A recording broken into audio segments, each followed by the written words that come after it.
Sådan samler du en Ocano-cykel. Cyklen er 95% færdigsamlet, når den kommer.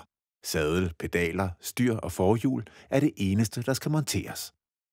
Gear og bremser er allerede indstillet.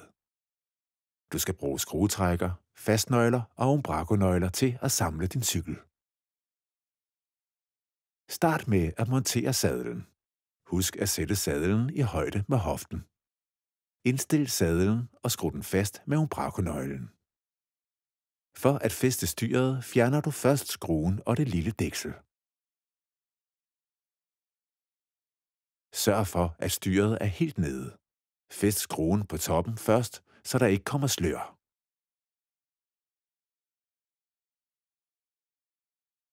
Indstil styret, så det bliver lige. Spænd skruerne på siden, så styret sidder fast i styrstangen. Derefter fæster man pedalerne på pedalarmen. På pedalen står der, hvilken side den skal sidde på.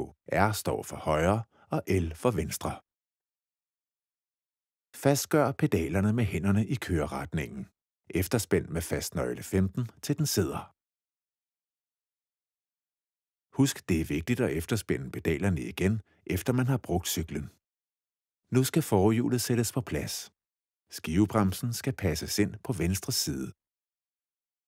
Sæt gaflen på hjulet og før hjulstangen ind fra venstre. Placer fjederen med den største ring mod hjulmøtrikken og skru møtrikken fast. Du må ikke skrue med quick-releasen. Når møtrikken er skruet på, kan man stramme quick-releasen. Det er vigtigt, at den peger opad. Mærk efter, om hjulet sidder fast og bremserne fungerer. Til sidst sætter du det beskyttende gummidæksel på styrskruen. Nu er cyklen færdigsamlet. Inden du giver dig ud i trafikken, bør du tjekke, om alt sidder, som det skal. Tjek, om skruerne på styret sidder fast, og om du har en bekvem vinkel på bremse og gearskifter. Tjek også pedalerne, sadlen og styrstangen, sådan at alt sidder ordentligt fast. Det er vigtigt, at der ikke er slør i styret. Da må man løsne sideskruerne igen og stramme topskruen forsigtigt, til der ikke mere er slør, og derefter stramme sideskruerne igen. Mærk efter, om bremserne fungerer både for og bag. Hvis du har en cykel med justerbar frempind, fører du styret ned i forgaflen og vinkler dækket, til det sidder lige. Skru godt fast med umbraco-nøgle. Løsn V-bremsen, så du kan rulle hjulet ind. På dækket finder du pilen med køreretning. Placer hjulet på forgaflen og stram skruerne på begge sider med hænderne og efterspænd med fastnøgle på begge sider.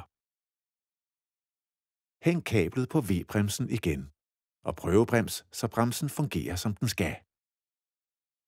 Skal du samle forskærmen til din juniorcykel, skal den se sådan her ud færdigmonteret. Inden du sætter dit forhjul på, fører du skærmen ind i forgaflen nedefra. Det er lettest at gøre, hvis cyklen står på hovedet. Spænd skruen med umbraco-nøgle, til den sidder fast. Husk, at den forreste del af skærmen er lidt kortere end den bagerste. Monter derefter hjulet. Håber, du får rigtig meget fornøjelse med din nye Ocano-cykel.